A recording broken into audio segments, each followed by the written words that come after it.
صدري ويسر لي أمري واحلل عقدة من لساني يفقه قولي. اللهم إنا نسألك علما نافعا ورزقا طيبا وعملا متقبلا برحمتك يا أرحم الراحمين. صلى الله على سيدنا محمد وعلى آله وصحبه وبارك وسلم والحمد لله رب العالمين. Alhamdulillah,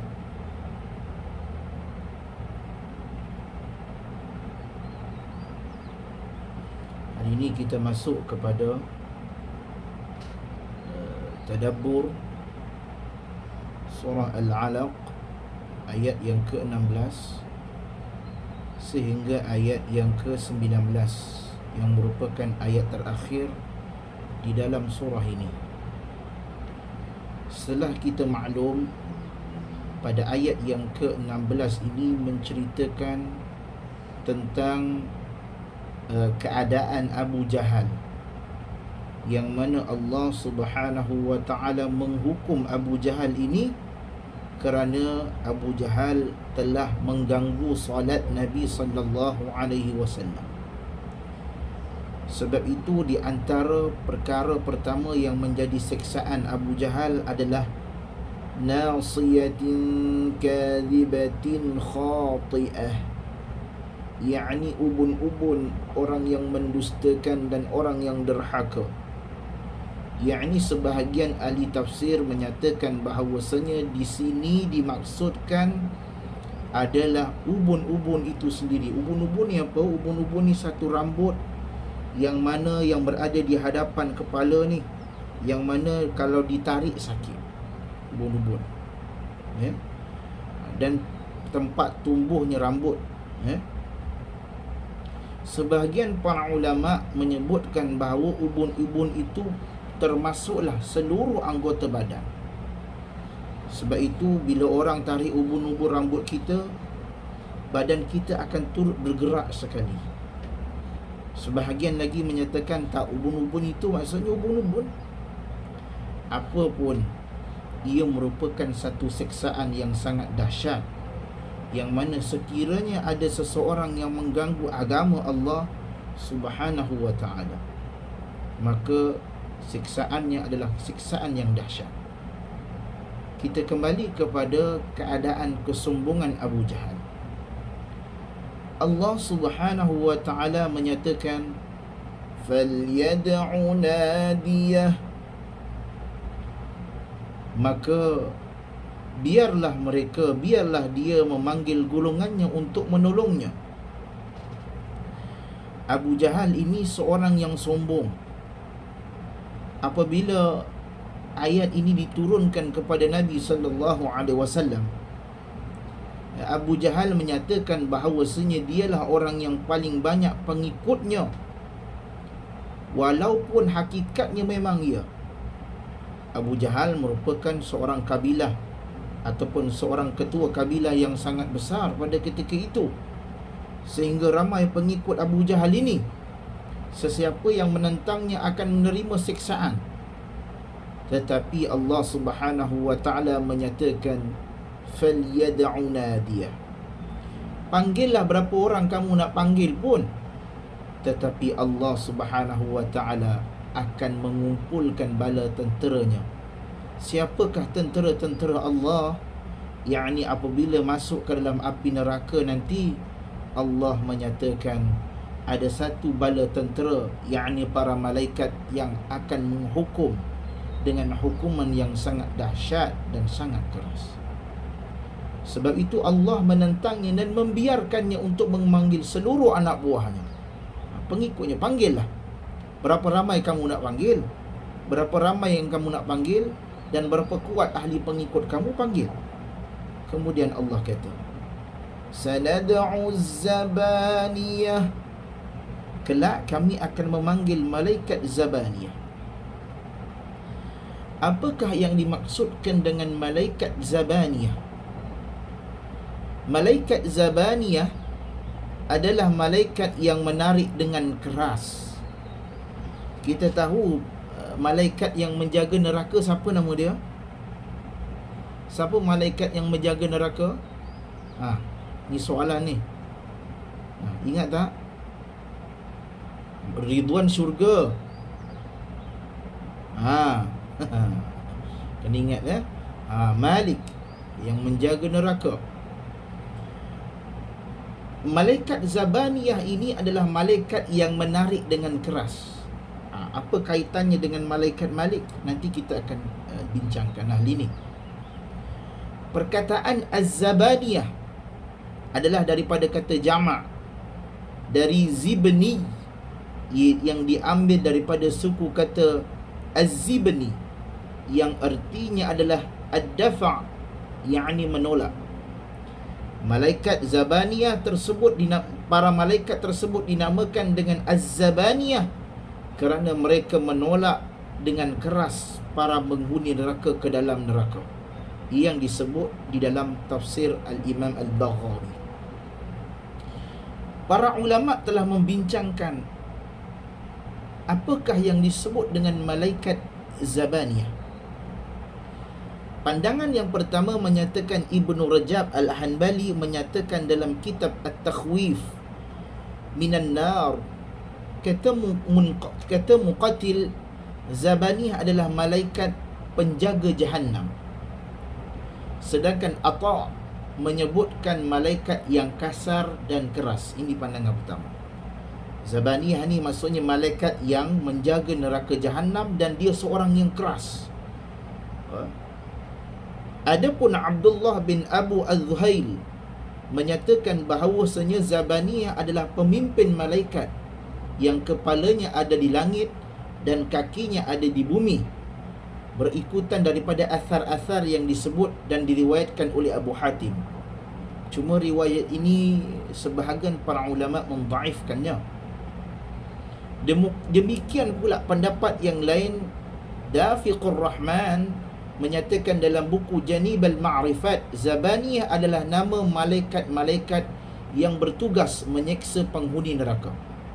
Zabaniyah ni dikata satu kelompok malaikat yang menyeksa penghuni neraka, dan ia tidak kenal erti belas kasihan.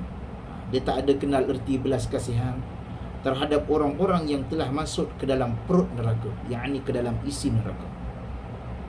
Sebahagian ulama menyatakan, ni yang disebut tadi dalam tafsir Al-Baghawi, kata Zabaniyah berasal daripada Zaban, yang artinya mendorong atau menolak. Zabaniyah ini berjumlah 19 malaikat dan ia dipimpin oleh ketua malaikat yang menjaga neraka, yakni malaikat Malik. Al-Imam Ibn Kathir dalam tafsirnya menyatakan bahawa malaikat Zabaniyah adalah malaikat yang menjalankan siksaan atau malaikat azab. Kesemua para mufassirin, para ulama-ulama tafsir telah menerangkan tentang malaikat Zabaniyah ini. Secara konklusi ataupun kesimpulan yang kita dapat daripada perbahasan para ulama tentang malaikat Zabaniyah ini adalah satu malaikat yang ditugaskan untuk menyeksa, dan ketua para malaikat ini adalah malaikat Malik. Dan seperti yang kita lihat, walaupun khilaf di kalangan para ulama tentang malaikat Zabaniyah ini adalah seorang ataupun dia merupakan satu nama kumpulan, insya-Allah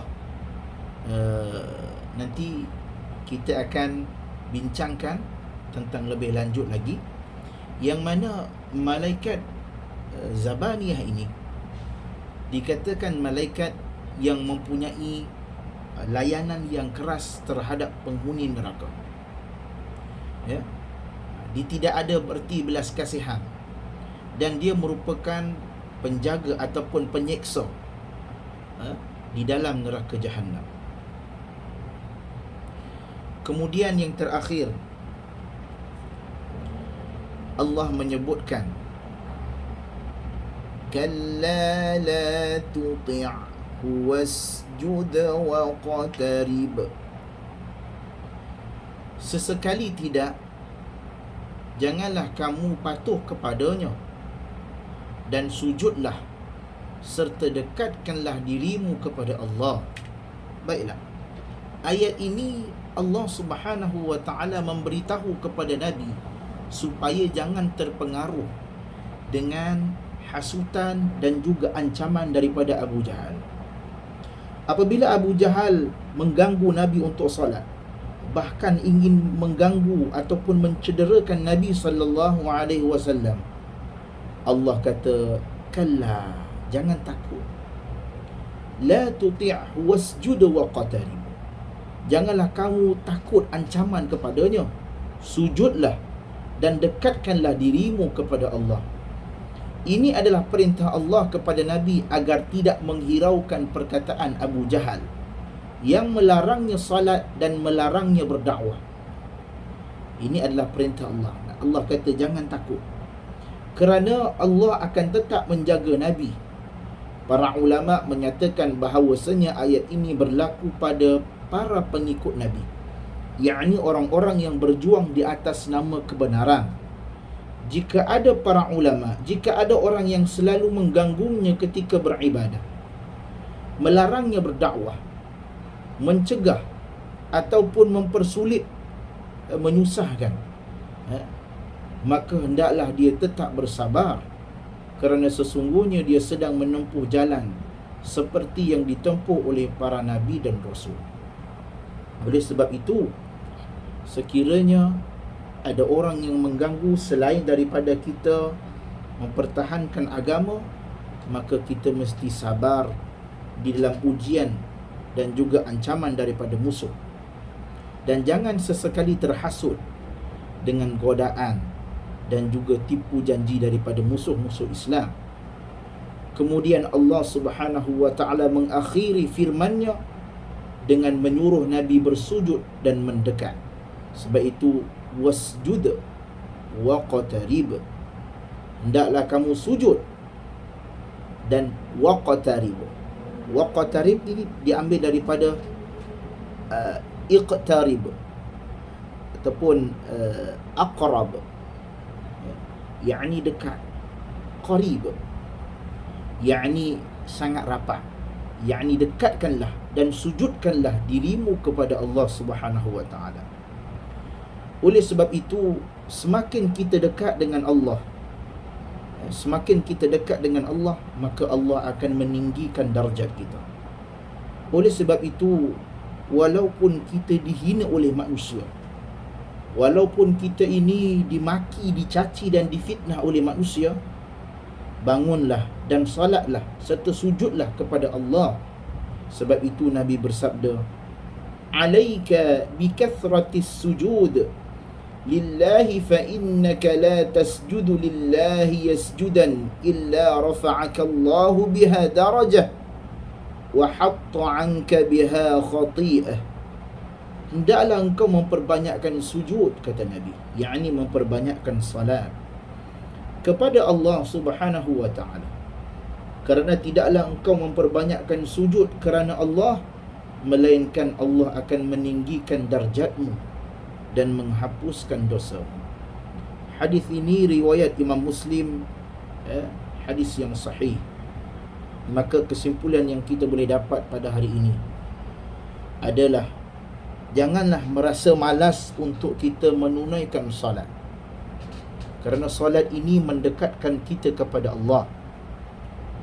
Yang kedua, apabila seseorang itu dipersulitkan, mengalami kegelisahan, kepayahan, ancaman, maka kesusahan, maka dalam ayat ini diajar kepada kita bangun dan solat. Bangun dan solat. Apabila seseorang itu mengeluh tidak cukup itu dan ini, maka bangunlah dan solat. Bangunlah dan solat.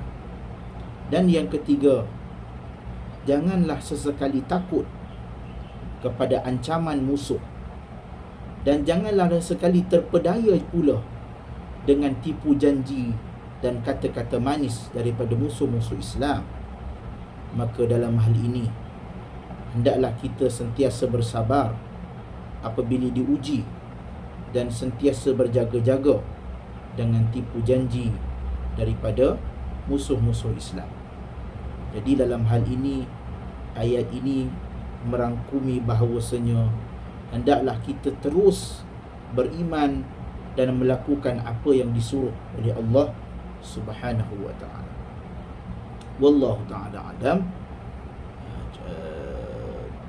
Tadi baru masuk seorang Datin Din Osman.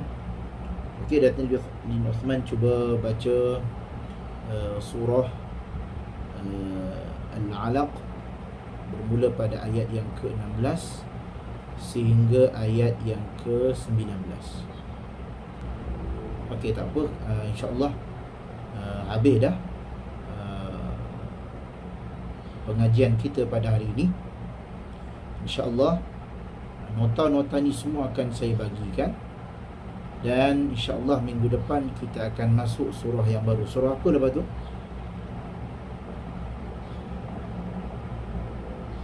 Ya, surah Al-Qadar. Surah yang sering kita kaitkan dengan bulan Ramadan Al-Mubarak. InsyaAllah kita jumpa lagi. Subhanakallahumma wa bihamdika, asyhadu an la ilaha illa anta, nastaghfiruka wa natubu ilaik. Wa sallallahu ala sayyidina Muhammad. Alhamdulillahi rabbil alamin. Assalamualaikum warahmatullahi wabarakatuh. Ya, assalamualaikum.